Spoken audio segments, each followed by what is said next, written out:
So to engage with building state capability, we believe there are 4 principles that we summarize as PDIA, problem-driven iterative adaptation, that will guide us towards success.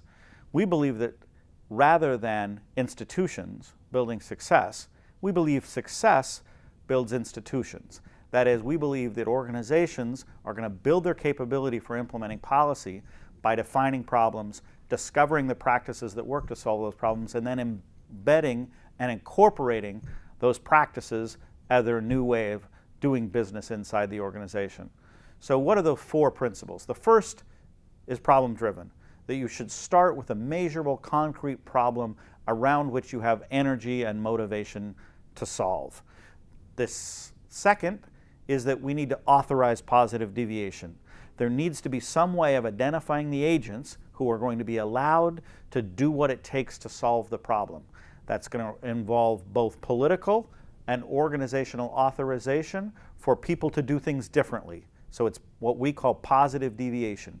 Somebody's going to deviate from the past. If the past isn't working, we need to try something new. Now, in the context of that deviation, we need to iterate and adapt. That is, we can't just authorize people to do any old thing. We're not just authorizing any deviation. We're authorizing deviations that we believe will solve the problem, which means we need to measure whether the problem's being solved. We need to tailor our ideas around the responses and the experiential learning that we have, and then adapt to what is working. So it's a experiential learning towards what's going to work to solve the problem in that context.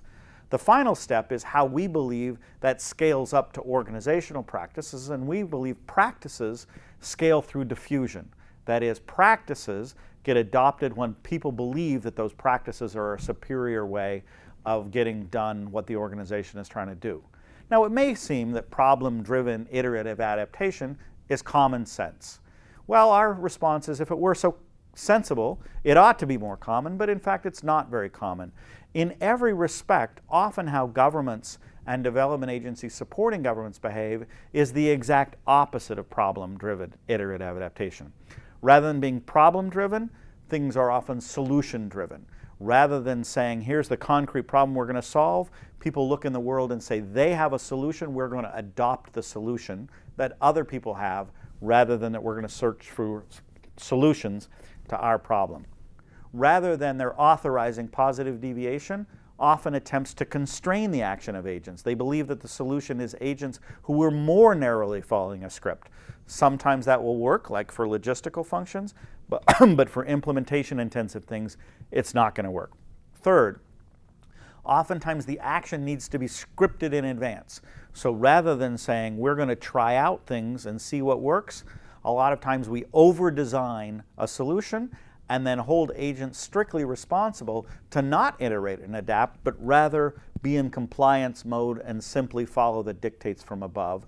So we don't provide a space in which people feel it's a legitimate activity to learn, including from failure.